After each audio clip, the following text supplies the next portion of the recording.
Hello folks, Jack here from Peach Guitars. In today's video, I want to spend a little bit of time and walk you through 3 amps from Dr. Z that I think are some of his very best designs. Before I get into the video though today, let me please remind you to leave a like, leave a comment down below with your thoughts, and make sure you're subscribed to the channel as well.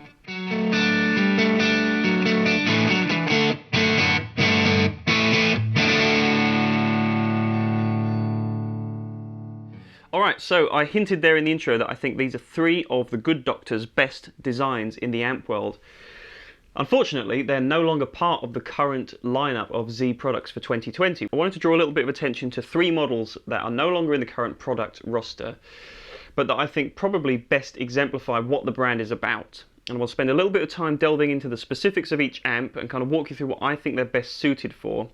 But I'm sure that anyone watching this video who's seen any of our stuff before will know just how much we love the brand and how much we really appreciate all the models that they have to offer. They really just make the very best quality that anyone could hope for in an amp design. Whatever style of amplifier you're looking for, if you're looking for just pure vintage tone, usually with a fairly minimal feature set that just works really well every time you plug into it, that's exactly what Z is about. And all 3 of these amps I'm going to show you are basically just perfect examples of that exact practice. We've got the Z28, I've got the DB4, and I've also got the Remedy, which is over here in head format. The first 2 amps I talked about are combos. So let's delve in. First amp I want to talk about is the Z28.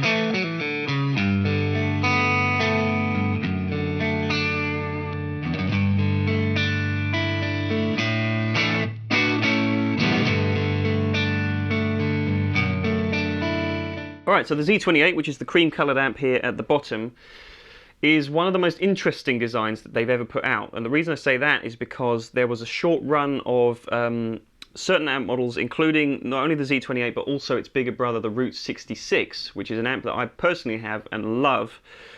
And they were designed with a specific principle in mind, which is to just give you the thickest, fattest tone possible out of a modern contemporary amp design, which is not very easy to do because a lot of the vintage amp tones that we love the most were created at a time where component tolerances and all that sort of stuff, all the stuff that went into those designs were totally different to the way amps are designed and built nowadays. So to actually recreate that vibe in a modern amp product is very difficult, but I think he achieved it.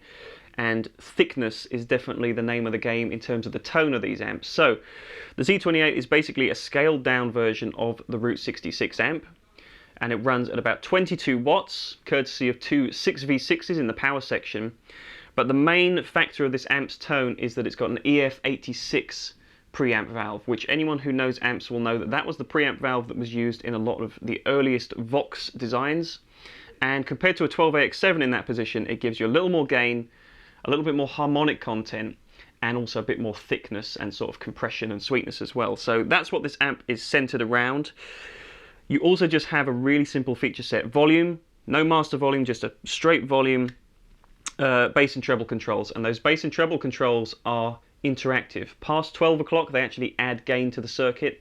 Below 12 o'clock, they subtract gain. So it's actually a huge part not only of the sort of tone in terms of the frequency response, but also the tone in terms of the amount of gain and sustain you get from the amp. The key is really messing with those EQ controls.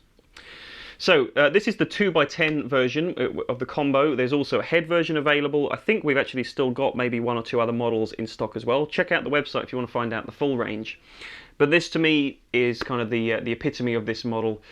Being that it's got 6v6s in the power section, it's a little bit more in the kind of Fender school of amp tone, around 22 watts. It's kind of in deluxe reverb territory, but tonally it's a lot thicker, it's a lot more controllable, and despite having that lovely warm thick tone, it's actually very stiff and tight and controlled on the low end. So if you want to use it with pedals, or run it clean or dirty, it sounds great at all settings. And I just want to point out that all the clips of the amps you're going to hear today, there's no pedals involved in getting all the tones from various guitars plugged straight into each of these amps. So I hope you enjoy the clip you're going to hear of the mighty Z28.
So amp number 2 is sitting on top of the Z28. It's the DB4, and this amplifier came about in collaboration with one of Z's biggest endorsees, Brad Paisley, a few years ago. As the name implies, it's actually the 4th collaborative amp that those guys worked on together, despite the fact that it's just a very cool name anyway, in reference to Aston Martins and stuff as well. I really like that. So I love the name and I love the tone of this amp, and Brad Paisley himself has actually described this as one of, if not the very best sounding amp that he's ever played, heard or used. So where it gets its origin, I think, is basically from those really early days of Vox AC30 style amplifiers. Back in the days, as I said about the Z28, when they used EF86s in the preamp section. However, this amp is slightly different. It's got a 5879 preamp tube, which is along the same lines as an EF86, even more of that harmonic content. I think it's maybe a little bit higher gain once again.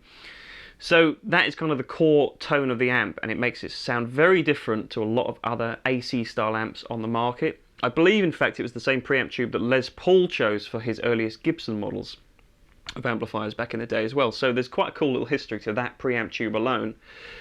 However, moving on upwards into the power section, you've got 38 watts-ish of power from 4 cathode-biased EL84s, so it's in that Vox school. However, being a Dr. Z amplifier, those are very loud 38 watts, so you have the added benefit of a half power switch on there as well. So being a cathode-biased amp, what that basically means is that the way the output stage works is a lot more of a linear response. A fixed bias amp, something like a Fender or a Marshall typically would be, gives you a much more punchy, immediate sound.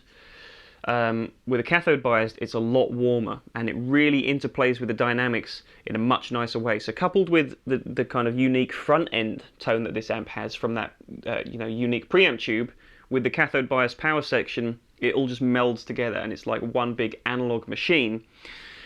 Simplicity is key once again, and rather than having a conventional continuous tone control, there's actually a 5-position rotary tone control that takes you all the way from a very thin, chimey sound, as some of the best old Vox tones were known to be able to produce, all the way up to the higher positions, which really thicken it out and take best advantage of those tonal factors I was talking about earlier. So once again, just with a really simple feature set and a cut control as well, by the way, which is basically like an overall high-end frequency roll-off. Really simple, but really, really works to get you some of the very best of those chimey, sparkly EL84 bass tones out of a really, really nice 1x12 loaded compact amp.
so the last of the 3 amps I'm going to show you today is another one of my personal favourites. It's also an amp that I own and love.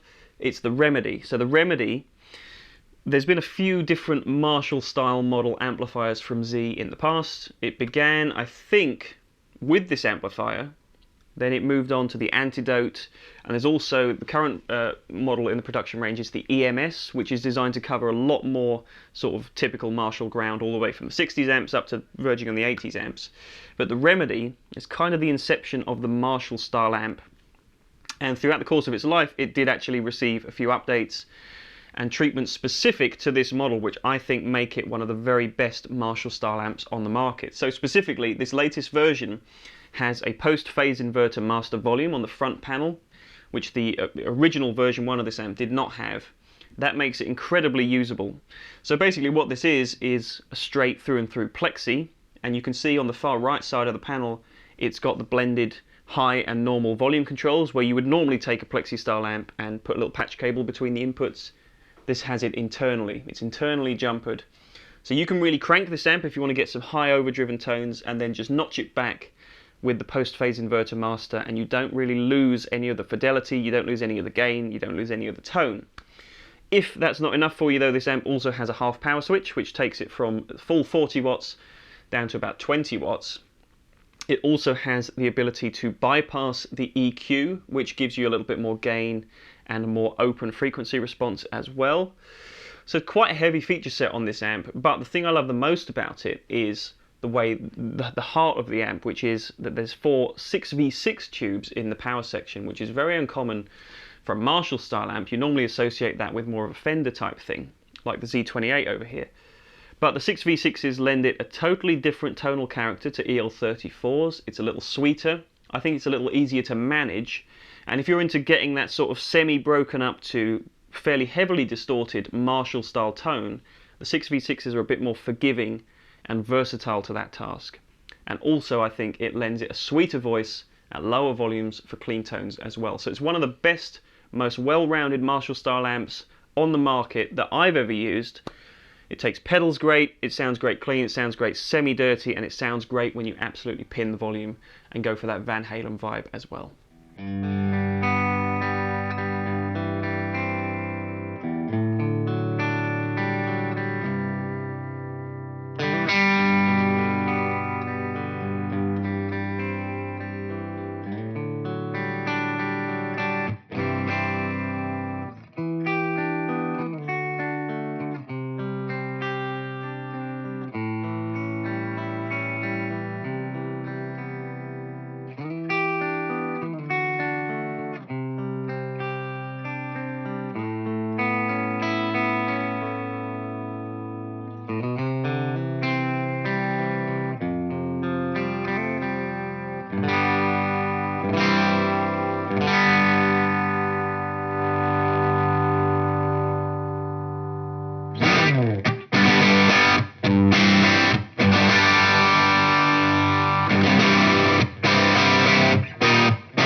So there we are, folks, a little bit of a brief guide through Three of my favourite Z amps. As I said at the start of this video, I don't think I've ever played a Z amp that I did not find something to love about.